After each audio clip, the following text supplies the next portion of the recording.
I am here with Mr. Lantier, our superintendent here at LCA. So we're going to kind of get to know you a little bit. Welcome to Nightcast. Welcome to the show. Great to be here. How long have you been here at LCA on staff? Oh, wow. On staff, this is going to be my fourth year. Okay. Of course, I was here during my kids' schooling. Sure. Which goes back to 18 plus years ago. Sure. With my oldest daughter, Reagan, who's on your staff. Yep. But in that journey of being a parent, of course, started volunteering and coaching, and that thing just transitioned into higher coaching, varsity coaching, head coaching, AD, superintendent. So first job, assistant coach? Yes, sir. And then head coach of the girls basketball? First official job, I guess you could say, where they were like, hey, man, we need you. Yeah. Because when you volunteer, that's you. Sure. You know, and they just say, well, maybe. Let's see what you can do. But when they actually asked me to be part of a program was an assistant coach to Byron Starks. Gotcha. When we took on, I think you were playing back in the day, the little three-point shooter, man. 8th grader. Shooter, not maker, but shooter. No, you were making them. You were making them. You know, and then that transition to Errol Rogers. I spent 8 years with him, and when Byron got a college opportunity, then Errol moved over to the boys, and I got the head coaching job with the girls. Gotcha. We both got to win state titles. That's cool. It was rewarding. And then after that, I actually, you know, owning a business back in that time, went back to the business world, and then your dad reached out about being an AD. There you go. So then athletic director, and now to superintendent. Yes, sir. So on a superintendent, I feel like we can guess what a head coach does. We can guess what an athletic director does, overseeing athletic. Superintendent, tell us, what does that look like on a daily basis? What does that entail? Well, it's you're an umbrella of the entire entity, because you know you talk about coaches, you talk about teachers, you talk about principals. They all have their own world. Okay. And so you have all these people who are functioning within their capacity or their program or their world. Sure. Well, I'm in over the entirety of those worlds. And so I guess the main thing is to make sure the atmosphere is flowing, that our culture is strong, our budget's intact, the health of the school. I think at the end of the day, I'm basically the physician, just making sure the pulse is right. That's everything's in a good place. It's a cool way to see it. What are you most excited about going into the year? We're only, maybe, I guess, a month and a half into the school year. What are you most excited for this school year? You know, this school year, last year was an acclimation process as the superintendent, where I was just acclimating to who we were. Sure. Got to put a little bit of spin on where I wanted to go with the direction and the vision of course, Pastor. But this year is more seeing the result of implementing some of those changes. Went to half days. We implemented a few things that now we're going to start to see the difference in how it affected the school. So I think I'm interested in seeing the effect of those changes. And if I ask a lot of these students, I promise you their most excited thing is these half days. Oh, listen, don't limit to the student. Okay, so with a lot of those changes on campus, and I've seen it firsthand in the way that you do it, the students play a big role in shifting that culture, shifting that atmosphere. 100%. If you just to shout out a few, who are some of your on-campus student leaders that kind of help, that vision cast, if you will? And look, it's going to depend what you're talking about. I mean, if you're talking about, maturity and Christianity, you're going to have guys in there, and I'm not going to categorize them like that. Sure. Then you have some, they're just real flamboyant and outspoken, but they control the environment to their own regard. Look, I can think back, the first guy that comes to my head that to me represents LCA is like a John Moore-Lede. Sure. Ty Lee.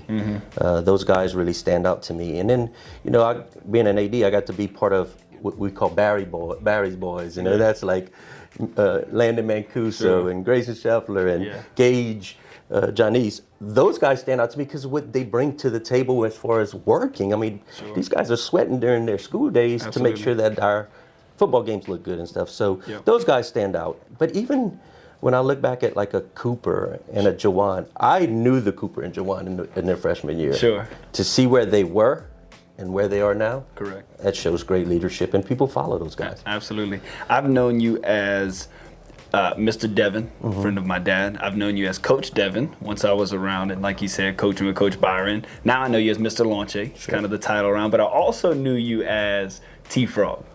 Once upon a time. Who is T-Frog? Man, I'm still trying to find out. Listen, the truth of it, T-Frog, I think there's a part of me that's always T-Frog. Sure. T-Frog is a comedy stage name that I've used when I did stand-up comedy for probably 15 years. But T-Frog allowed me to be something that Devin or Mr. Lantier could never be. Sure. He could say a little bit more and he could act a little bit crazier, and he got away with it. And I could walk off that stage and say, hey, that wasn't Mr. Lantier, that was T-Frog. And it worked. That's cool. So T-Frog is probably, for me, is that personality that I possess that I can expose in the right moments. Sure. But you got to know when to turn it off. Sure. Okay, with T-Frog, stand-up comedian, what's been, I'm going to say, your favorite joke, your best joke, our crowd favorite joke? What's one that the crowd's always appreciated or laughed to give you a good response with? That's a trick question. But there's one I feel always gets that roar. Yeah. Always gets alive. No matter how many times I told it, and it's basically like this. I was on a plane flight. T-Frog was on this plane flight of course. to Africa. And it was like a 13-hour flight, sitting next to this professor. And he said, what's your name? I said, it's Frog. And he said, well, Frog, you want to play a game? Pass the time? I said, what you got? He said, I'm going to ask you a question. If you get it wrong, you give me $5. And you ask me a question. If I get it wrong, I give you $5. I said, I'm not playing that with you. You're a professor, man. He said, look, if I get it wrong, I'll give you $100. I said, let's play. I said, you go first. He said, Mr. Frog, who's the president of Bangladesh?